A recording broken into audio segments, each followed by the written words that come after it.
Hey, what's up, guys? So leave it to Sony to take a Tuesday afternoon to announce possibly one of the biggest pieces of information regarding their next-gen console, the PlayStation 5. So about 10 minutes ago, Sony has officially revealed the controller for the upcoming console, the PlayStation 5.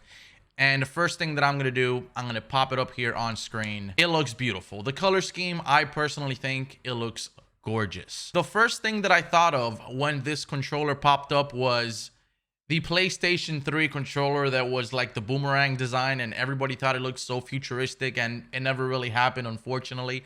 I thought it was really cool, even though it probably wouldn't have kind of worked. The reason I thought of this controller is because this is completely different. This is not your traditional PlayStation controller, which honestly PlayStation is known for keeping things pretty similar as far as design goes. If I were to compare it to anything off the top of my head, I would probably compare it to Eevee from the movie WALL-E. The color scheme, the whites and the blues and the tones of blacks, it looks just like Eevee. And honestly, again, the color scheme and the design, I think it looks beautiful. Before I give you my final thoughts, I'm going to go ahead and read a couple of the parts from this blog over at PlayStation so you guys kind of have a little bit of a better idea as to why and how this design came about. So according to the blog, it says, "We've reached an exciting milestone within PlayStation 5 as we're starting to ship out new controllers and its final design to developers who are implementing its unique features into their games. But first, we wanted everyone in the PlayStation community to get a first look at the DualSense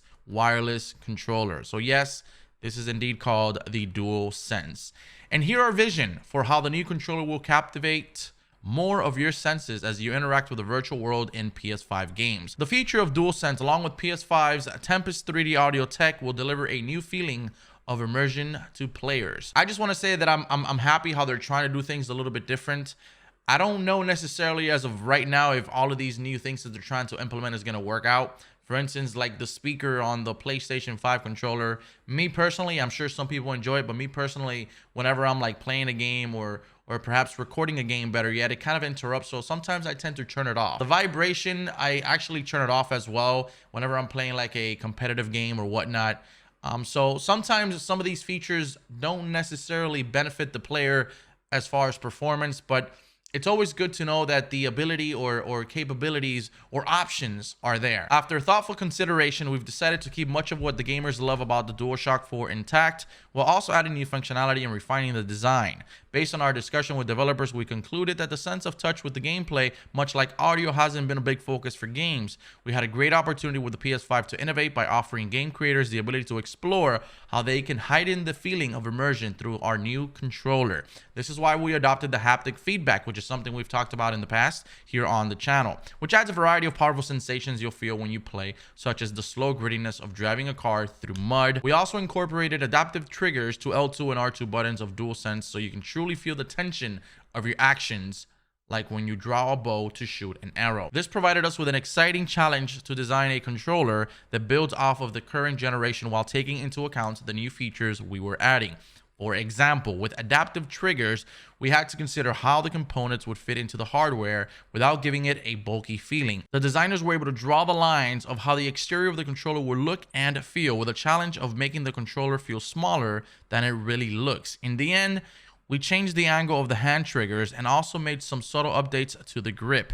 We also took thoughtful consideration into ways to maintain a strong battery life for DualSense's rechargeable battery and to lessen the weight of the controller as much as possible as new features were added. So this controller right off the bat, it does kind of resemble a bulky controller. Some people are even comparing it to like Xbox controllers. It does have a little bit of the same shape. I can kind of see that. But based on what this is saying, the controller is most likely smaller than what it looks. And honestly, personally, I love the PS4 controller because it's so small. Now, I know some people probably don't like that. Some people like bulkier. It all depends on the size of your hands. But I just like being able to grip the controller really well. And again, I don't have like the biggest hands. So maybe that's why I enjoy the size and shape of this controller. Who knows? Maybe this will be around the same size. It just looks much bulkier here. It says the DualSense also has a built-in microphone array, which will enable the players to easily chat with friends without a headset. Ideal for jumping into a quick conversation. But of course, if you're planning to chat for a longer period, it's good to have the headset handy. It also talks here about the colors of the controller and how they actually went and changed it and made it into a two-tone controller versus a single color, how they've done it in the past. And it says, as you can see, we went with a different direction this time around and decided to do a two-tone design. Additionally, we changed the position of the light bar that will give it an extra pop. On the DualShock 4, it sat on the top of the controller. Now it sits on each side of the touchpad, giving it a slightly larger look and feel. For whatever reason, I really think that the light on the sides of the touchpad are going to give it a better visual look, especially when the light is changing or when the controller is charging. You're going to get that cool vibe, I guess, if you're into lights and shit. I really do like the change of the light bar. DualSense marks a radical departure from our previous controller offerings and captures just how strongly we feel about the generation leap with PS5. The new controller, along with many innovative features within the PS5, will be transformative for games, continuing our mission at PlayStation to push the boundaries of play. So what I'm getting from this article is that the PS5 controller, one, is beautiful. It was made with innovation in mind. Two, it might actually be smaller than what it looks. Personally, aesthetic wise, I love it. It's so different that it catches my attention. And honestly, I'd be dumb not to believe that we'll get more colors. I mean, the PlayStation 4, you could get any color you want out there, whether it's from PlayStation or not. You can still get the colors out there, which is cool. The share button is still there, and so is the pause button or the options button. They just don't have those names anymore, but both of those buttons are still there indeed. Now, the home button is now a PlayStation logo. I'm not sure if that's actually a pushable button, but it looks like it is. And I don't see why PlayStation would would take that off. So I'm almost willing to say that you can consider that a pushable or usable button itself. Now, we do have, of course, the additional mic button on the controller, which allows you to mute your mic or however that feature works, but you will be able to use a microphone or chat with your friends, like the article said, without a headset. So I'm assuming that button right there probably has something to do with it. The actual joysticks, they look pretty similar to the PlayStation 4s. They are actually identical, so I don't think that's going to be any different. We also learned that there is some sort of different type of grip. It's going to be white, and that's kind of something I'm scared about. I truly believe this is going to be a controller that's going to look beautiful out of the box, and within like a couple of weeks of you using it, it's going to look disgusting.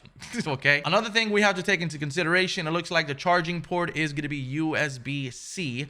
Thank Lord, which means it's going to charge a lot faster and hopefully last longer. The only thing that I'm concerned about with this controller as of right now is the L1 and R1 buttons. I feel like they are twice the size of the PlayStation 4's L1 and R1 buttons. They pop out a little bit more, looks like, or it could just be the angle of that picture. But I don't think this will be an issue for many players, because I personally, whenever I play like Call of Duty or something, I aim with L1 and shoot with R1 versus L2 and R2. So me, on a personal level, it kind of worries me a little bit about L1 and R1 being so bulky and so big. But that's just me. That is literally in my personal opinion, that is the only concern that I have about this controller. Everything else looks great. I think it's a cool combination between the PS3's boomerang controller and the PlayStation 4, and kind of like Xbox mixed in there.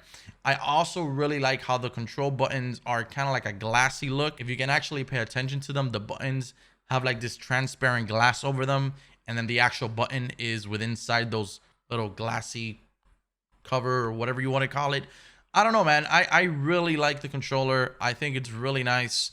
Again, we can't really say it's gonna suck or it's gonna be too bulky or it's not gonna be, it's not going to be beneficial to gamers or competitive hardcore gamers, because we haven't really seen it in person. I would have liked if they would have put in like a hand to controller comparison, but they didn't. So now it's just left for our imagination. I just overall wanted to make this video and share with you guys that the PS5 controller has officially been revealed. And personally, I think it looks great. Please let me know what you think of it. And are you looking forward to getting the PS5? Let me know your thoughts, opinions, concerns in the comments below. Thank you for watching. Hope you enjoyed it, and I'll catch you later.